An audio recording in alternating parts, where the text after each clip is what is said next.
Bismillahirrahmanirrahim. Assalamualaikum warahmatullahi wabarakatuh. Perkenalkan, kami dari kelompok 12 program studi matematika. Pada kesempatan ini kami akan menjelaskan materi teknologi informasi mengenai perancangan sistem.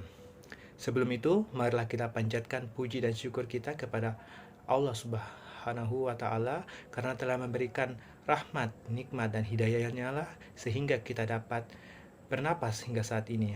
Salawat serta salam tak lupa kita tuturkan, kita lanturkan kepada baginda kita, nabi kita, junjungan kita, Nabi Muhammad Shallallahu Alaihi Wasallam yang telah membawa kita dari zaman kebodohan, dari zaman kegelapan, hingga zaman di mana kita dapat merasakan aliran ilmu pengetahuan dan juga zaman yang terang benderang seperti saat ini. Sebelum itu, saya ingin mengucapkan terima kasih banyak kepada dosen kami yang telah memberikan kami amanah agar dapat menyelesaikan. Sebelum itu, saya ingin mengucapkan terima kasih banyak kepada dosen kami, Ibu Andri Tendriawaru, yang telah mempercayakan kami dan mengamanahkan kami untuk membawakan materi mengenai perancangan sistem ini.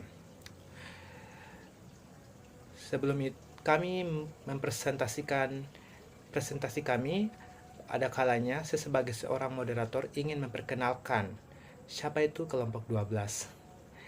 Yang kelompok 12 itu terdiri dari 4 orang. Yang pertama yaitu saya sendiri, Muhammad Gugus Patriot Indasa dengan NIM F1A122038 sebagai seorang moderator.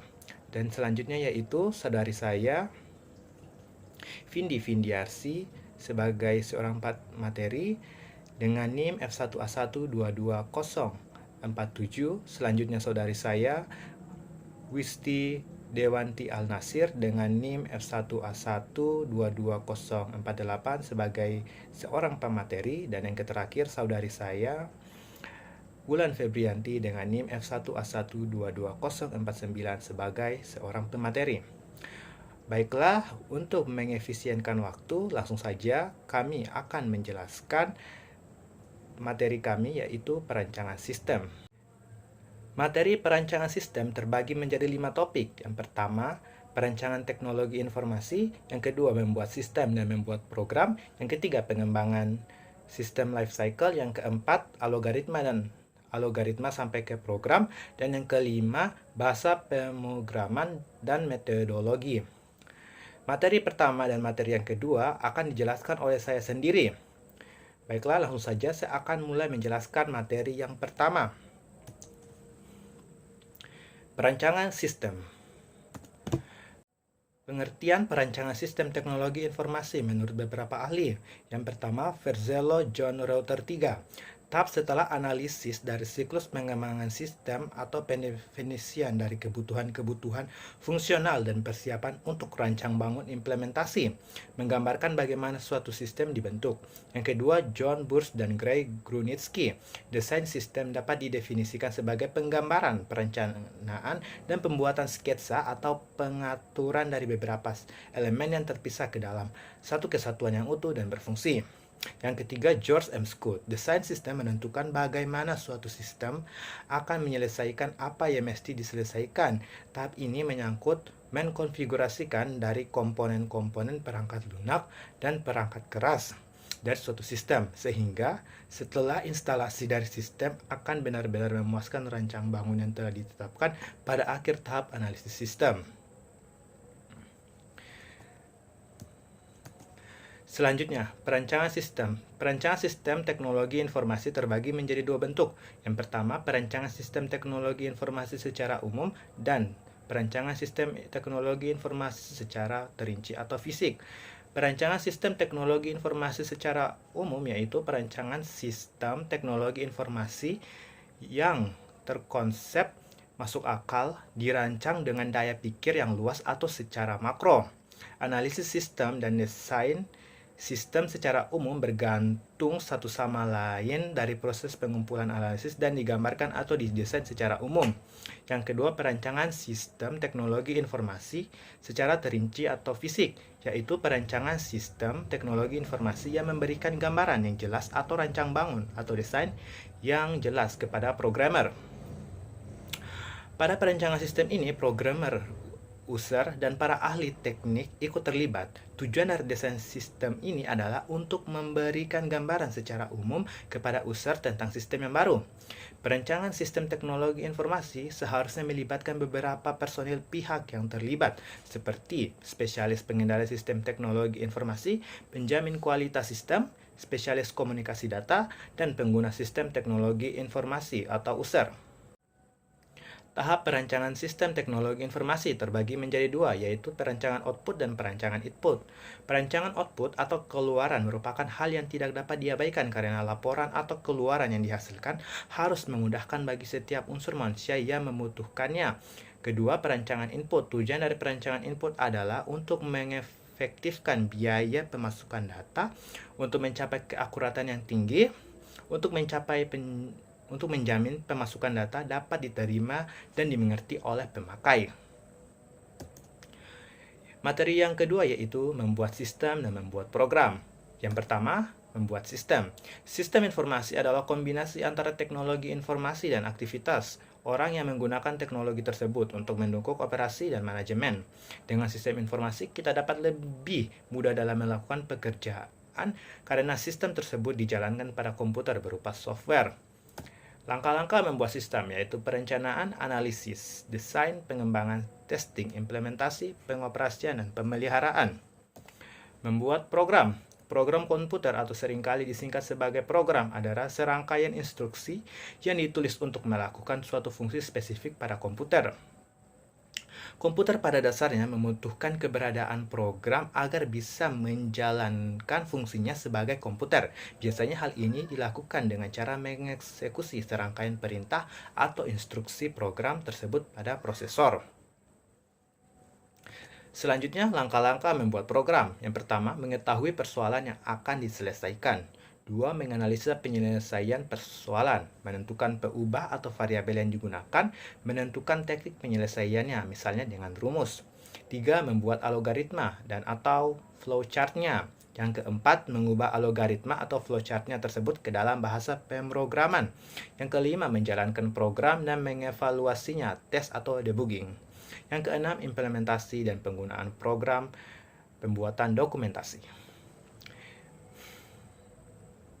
Itulah materi pertama dan materi kedua yang dibawakan oleh saya sendiri selaku moderator. Selanjutnya, materi ketiga, keempat, dan kelima akan dibawakan oleh saudari-saudari saya, yaitu Wulan Febrianti, Vindi Findiarsi, dan yang terakhir, Wisti Dewanti Al-Nasir.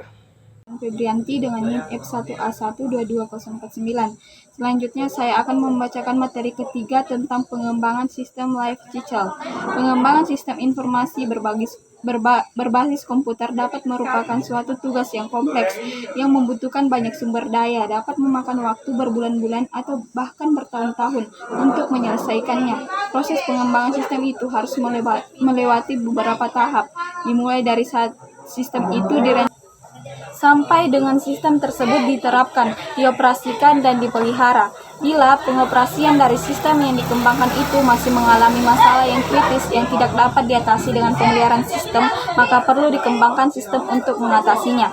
Bila hal ini yang terjadi, berarti proses harus kembali ke tahap pertama, yaitu tahap perencanaan sistem. Siklus ini disebut dengan siklus hidup suatu sistem atau sistem life cycle. Daur atau siklus hidup hasil pengembangan sistem merupakan suatu bentuk yang digunakan untuk menggambarkan tahapan utama dan langkah-langkah di dalam tahapan tersebut dalam proses pengembangannya.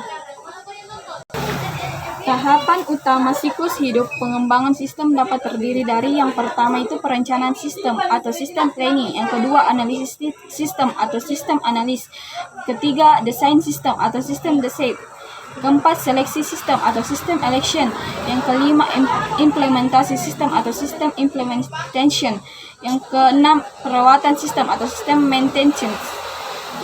Metode pengembangan sistem yang digunakan didasarkan pada pendekatan sistem terstruktur, modular, dan berkembang. Yang pertama itu pendekatan sistem atau system approach. Yang kedua pendekatan terstruktur atau structure approach.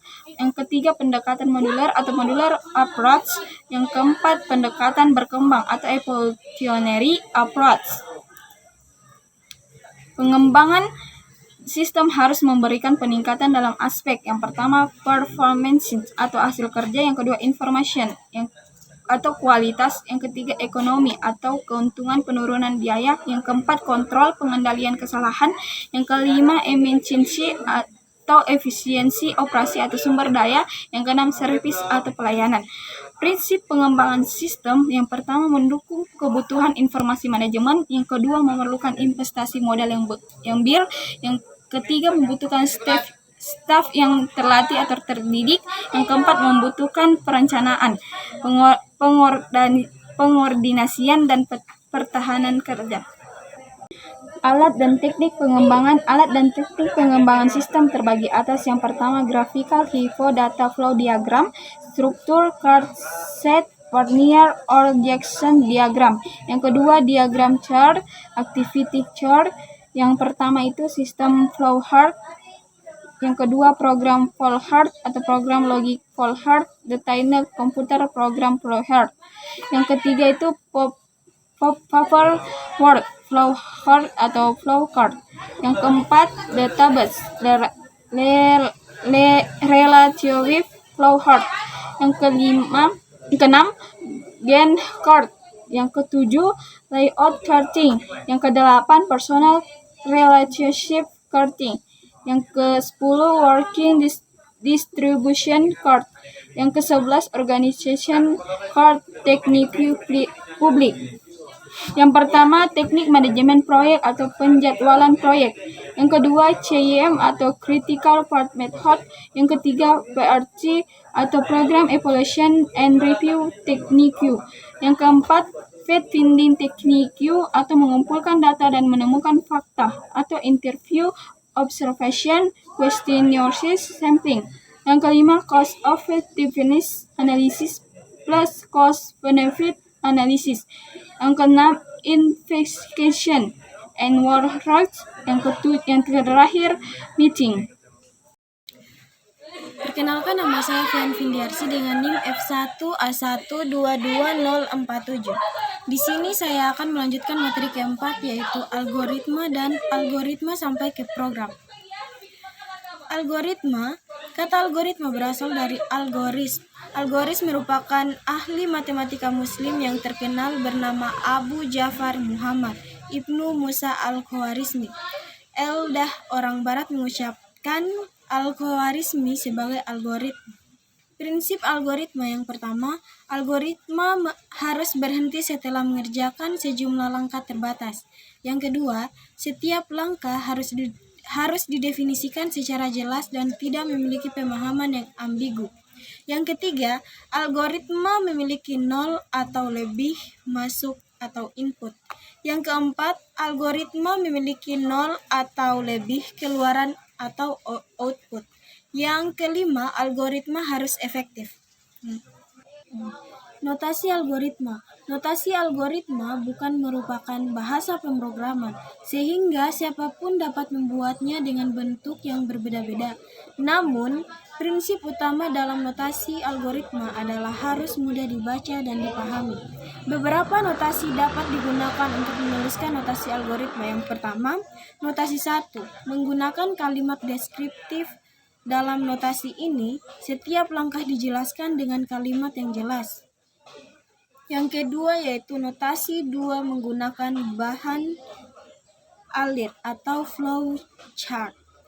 Dalam notasi ini digambarkan geometri persegi panjang dengan bentuk jajar genjang, belah ketupat, dan sebagainya.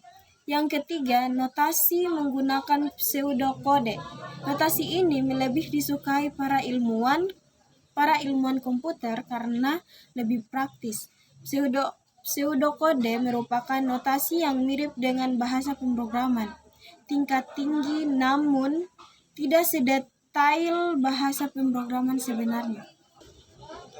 Selanjutnya, algoritma dalam pemrograman komputer. Yang satu, algoritma sekuensial, yaitu runtutan atau sekuensi satu atau lebih instruksi, yang berarti bahwa tiap instruksi dikerjakan satu persatu. Tiap instruksi dilaksanakan tepat sekali, tidak ada proses yang diulang. Yang ketiga itu urutan instruksi yang dijalankan prosesor sama dengan urutan instruksi yang ditulis dalam algoritmanya. Algoritma kedua yaitu percabangan. Algoritma ini cara kerjanya melakukan pemilihan statement pada kondisi yang diberikan.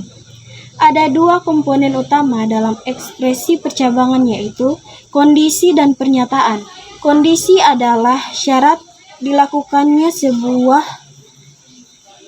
atau sekelompok pernyataan, sedangkan pernyataan dalam konteks ini adalah perintah yang berkaitan dengan suatu kondisi. Algoritma ketiga yaitu algoritma perulangan. Di dalam algoritma ini terdapat perulangan yang dapat dilakukan beberapa kali, sampai kondisi yang ditentukan untuk menghentikan perulangan sudah tercapai.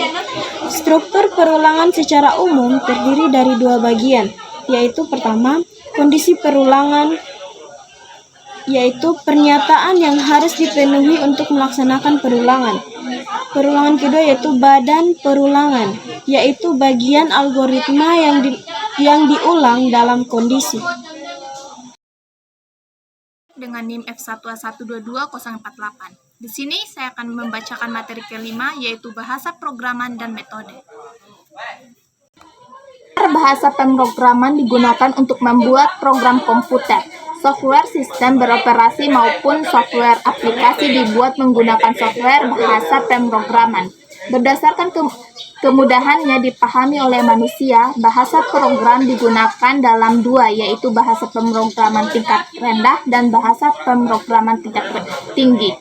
Bahasa pemrograman tingkat rendah lebih sulit dipelajari daripada bahasa pemrograman tingkat tinggi, karena cara penulisan perintahannya berupa kode-kode dan simbol tertentu yang sulit dipahami oleh orang awam. Sebaliknya, bahasa pemrograman tingkat tinggi lebih mudah dipelajari karena penulisan pemerintahannya menggunakan kosakata yang terdapat dalam bahasa sehari-hari meskipun bahasa Inggris ataupun asing. Berdasarkan kedekatan bahasa pemrograman, apakah lebih cenderung ke bahasa mesin atau bahasa manusia, maka bahasa pemrograman dikelompokkan atas dua macam, yakni 1. Bahasa pemrograman tingkat rendah. Bahasa jenis ini dirancang agar tidak harus melalui penerjemah, melainkan setiap instruksinya langsung dikerjakan oleh komputer. Contohnya adalah bahasa mesin. 2. Bahasa pemrograman tingkat tinggi. Bahasa pemrograman jenis ini adalah bahasa pemrograman yang lebih mudah dipahami karena lebih mirip dengan bahasa manusia. Selain berdasarkan tingkat kesulitannya untuk dipahami manusia, software bahasa pemrograman prosedural atau process language dan bahasa pemrograman berorientasi objek atau object-oriented programming language yang termasuk software bahasa pemrograman prosedural, contohnya adalah bahasa Pascal dan BASIC. Sedangkan contoh software bahasa pemrograman berorientasi objek adalah software bahasa C++. Brainware dapat diartikan sebagai pengguna komputer. Komputer memang mesin pintar, tetapi tanpa manusia yang menjalankan, komputer tidak bisa melakukan apapun. Pada prinsipnya, brainware dapat dibagi menjadi dua kategori, yaitu operator dan programmer. Oleh karena itu, banyaknya bahasa programan, seorang programmer mungkin juga hanya menguasai satu atau beberapa bahasa programan saja. Tak mungkin menguasai semua bahasa programan. Jadi, ada programmer C++ menguasai bahasa C++, programmer Delphi menguasai bahasa Delphi, dan programmer yang menguasai bahasa programmer lainnya. Seseorang yang menguasai programming C++ tidak otomatis menguasai programan Delphi dan sebaliknya. Seorang operator yang hanya perlu mempelajari cara menggunakan program aplikasi tidak perlu memikirkan cara kerja program aplikasi itu. Tinggal pakai. Kita umumnya mulai mempelajari komputer dengan mempelajari program aplikasi, jadi seseorang operator. Tidak terlalu sulit bagi kita mempelajari atau menguasai penggunaan beberapa program aplikasi sekaligus. Dan kita telah sampai di ujung materi ini, di akhir materi ini, di akhir presentasi ini. Sebelum itu, saya ingin mengucapkan terima kasih banyak kepada para penonton sekalian yang telah menyempatkan waktunya untuk menonton video kami. Semoga video kami dapat bermanfaat bagi kita semua. Dan saya juga ingin mengucapkan kepada yang kami hormati, Ibu dosen. Terima kasih banyak telah mempercayakan dan mengamanahkan tugas ini kepada kami agar kami dapat memenuhi kewajiban kami sebagai seorang mahasiswa dan juga memenuhi tugas kami pada mata kuliah teknologi informasi. Baiklah, di ujung presentasi ini saya ingin memberikan kesempatan kepada para penonton sekalian, jika ada pertanyaan yang timbul setelah menonton video kami, setelah menonton video presentasi kami, kirimkan kepada kami pertanyaan tersebut. Dan semoga Anda mempelajari sesuatu yang baru dari video penjelasan kami. Baiklah, inilah presentasi dari kelompok 12. Kurang dari kata sempurna karena di dunia ini memang tidak ada yang sempurna.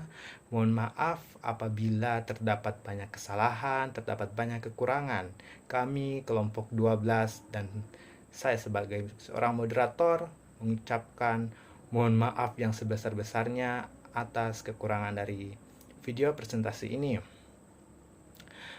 Baiklah, itulah yang ingin saya sampaikan. Dan saya tutup dengan presentasi ini dengan ucapan billahi taufiq walhidayah. Wassalamualaikum warahmatullahi wabarakatuh.